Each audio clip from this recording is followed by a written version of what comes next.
Hi, welcome back to another video. Well, there's a whole lot of stuff that went down yesterday, and we're going to talk about it. Earlier in the day, the UN met to vote on admitting the state of Palestine as a full UN member state. Now, the Palestinians currently have observer state status, and if they were granted full membership, they would have all of the rights that the other countries in the UN have, which includes being able to participate in the International Court of Justice, where there is currently several ongoing trials of Israel in relation to what they're doing to the Palestinians. And the US, at Israel's bidding, definitely wants to prevent that. And it was expected that the United States would block this, and that is what happened. First, the General Assembly made a vote, and they overwhelmingly voted to admit Palestine to the United Nations. And then the vote that really counts happened, and that was the United Nations Security Council, which is 12 members, and 5 of them have veto power, one of those being the United States. Now, if it wasn't for the United States veto, it would have passed. This once again just further isolates the United States and delegitimizes us on the world stage, as we purport to support freedom, democracy, self-determination for all peoples, and we claim that we are supporting a two-state solution. We are, in fact, continuing to undermine that. One of the speeches that was the most interesting to me that was made in the arguments was Israel stating the requirements for UN membership, of which one is to be a peace-loving nation, and they claimed that that would disqualify Palestine. And with no self-awareness or irony, a few hours later, Israel bombed Iran, Iraq, Syria, Lebanon, and of course Gaza Strip as they continue the genocide. And the attack on Iran was something that everybody was kind of waiting with bated breath to see what would happen. Would they do it? Is this going to start World War III? And it looked pretty scary when we all went to bed last night. This morning, it does look a little bit more hopeful. We're still getting really conflicted information on what actually happened, but we know that the Israelis definitely attacked Iran, and Iran had said, if you attack us, we are going to smoke you. And that is a capacity that they definitely do have.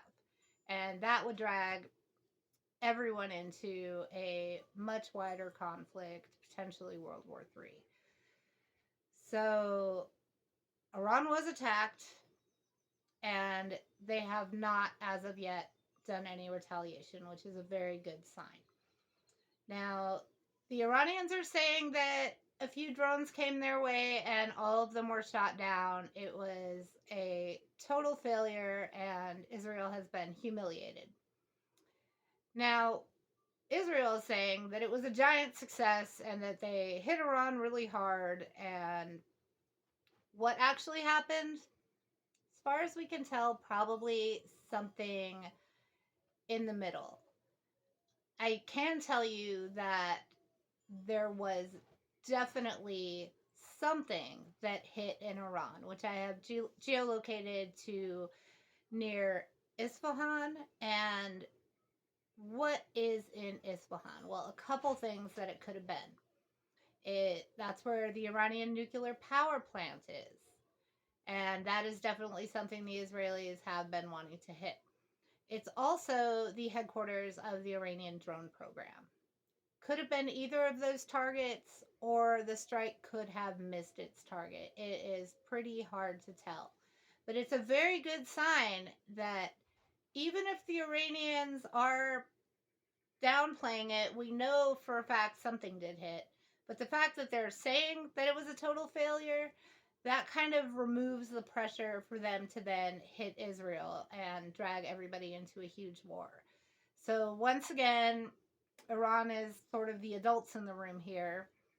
And just to remind everybody, this chain of events started April 1st when Israel bombed the Iranian consulate in Damascus, Syria, which is clearly an act of war and a violation of international law and the Vienna Convention.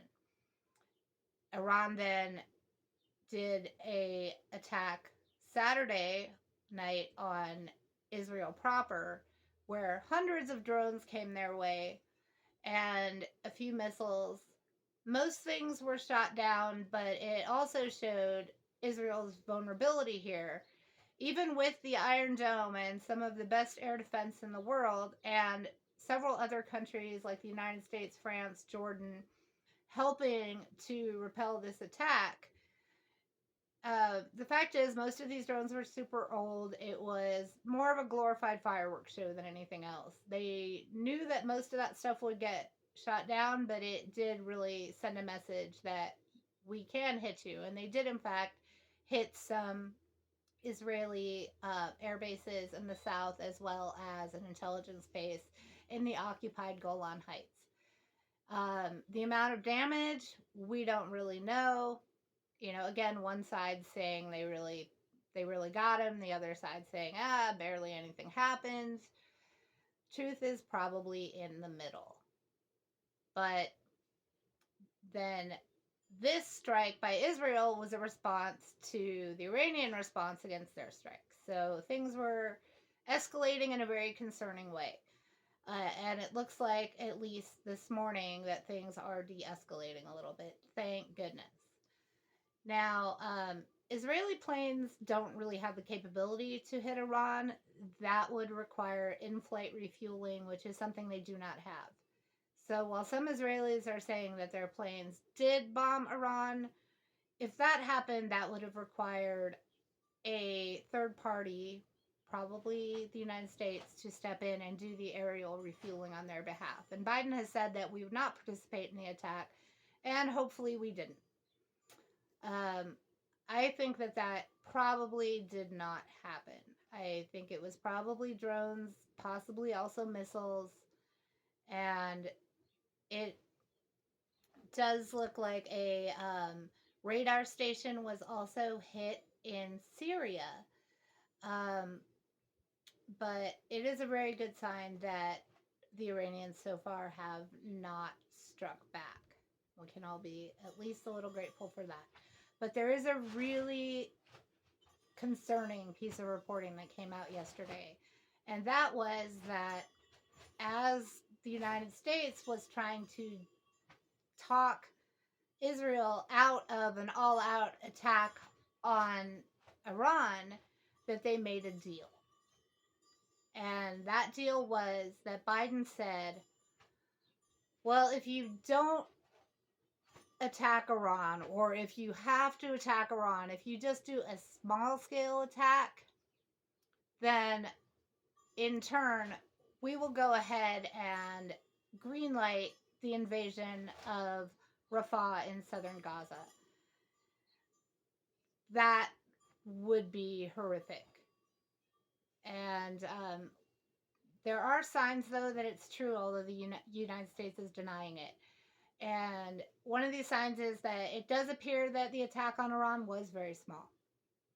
And I am talking to people in Rafah, in the Gaza Strip, that are telling me that, excuse me, that the Red Cross has now come into Rafah and is evacuating hospitals there of the displaced people that have been sheltering there in preparation of said invasion.